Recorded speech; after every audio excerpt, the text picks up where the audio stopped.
ജർമ്മനിയിലെ bread Brown ബയേണിന്റെ ഭരണസീമയിൽപ്പെട്ട ബവാറിയയിലാണ് സ്ഥിതി ചെയ്യുന്നത്. 1125 ഒരു കൃഷിസ്ഥലത്ത് നടന്ന ഒരു ദിവ്യകാരുണ്യ അത്ഭുതം ഇന്ന് ദിവ്യരക്ഷകന്റെ നാമധേയത്തിലുള്ള ഒരു ദൈവാലയം പണിയാനും ബ്രെഡ് ബ്രൂൺ എന്ന ഗ്രാമം വളർന്നു വരാനും കാരണമായി തീർന്നു.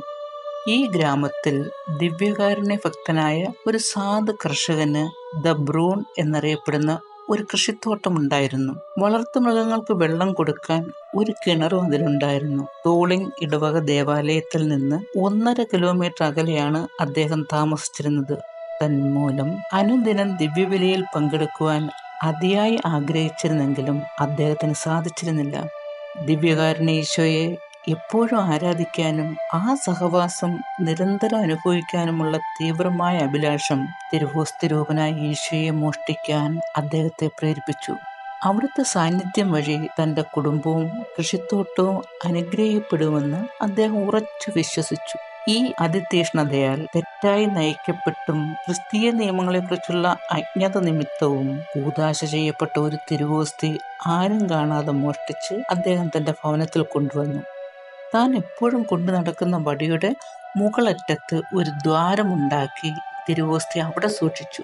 സാധിക്കുമ്പോഴെല്ലാം, പ്രത്യേകിച്ചും കാലിക്കൂട്ടം വിശ്രമിക്കുമ്പോൾ, ഈ വടി നിലത്തുകുത്തി നിർത്തി അതിൽ വെച്ചിരിക്കുന്ന ദിവ്യകാരുണ്യ ഈശോയുടെ മുൻപിൽ മണിക്കൂറുകൾ പ്രാർത്ഥിക്കുമായിരുന്നു. മാസങ്ങൾ പലത് കടന്നുപോയി. ഒരു ദിവസം കാലിക്കൂട്ടം ചിതറി അകലേക്ക് പോകുന്നത് കണ്ട് അവയെ ഒന്നിച്ചു കൂട്ടാൻ ശ്രമിച്ചു. സാധിക്കാതെ വന്നപ്പോൾ തൻ്റെ വടി അവയുടെ നേർക്കെറിഞ്ഞു.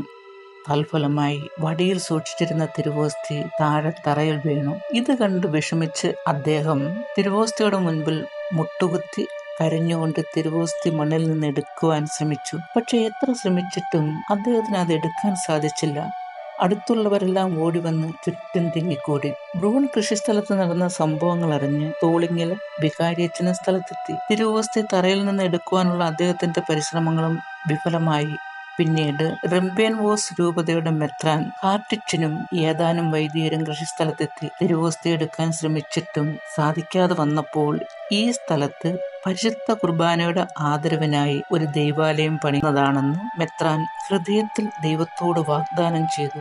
ആ നിമിഷം തന്നെ തിരുവോസ്തി താനെ വായുവിൽ ഉയർന്നു വന്ന് മെത്രാന്റെ കരങ്ങളിൽ വന്നിരുന്നു. വാഗ്ദാനപ്രകാരം 1125 തന്നെ ഒരു ദൈവാലയം ആ കൃഷിസ്ഥലത്ത് പണിയുകയും വളരെ ആഘോഷമായി ആ അത്ഭുത തിരുവോസ്തി അവിടെ സ്ഥാപിക്കുകയും ചെയ്തു. ദിവ്യരക്ഷകന്റെ ദൈവാലയം എന്നറിയപ്പെടുന്ന ആ ദൈവഭവനം ഇന്നൊരു വലിയ തീർത്ഥാടന കേന്ദ്രമാണ്. ആ അത്ഭുത തിരുവോസ്തി ജനലക്ഷങ്ങളിലേക്ക് തന്റെ കൃപാനീർച്ചാലുകൾ ഇന്നും സദാ ഒഴുക്കിക്കൊണ്ടിരിക്കുന്നു.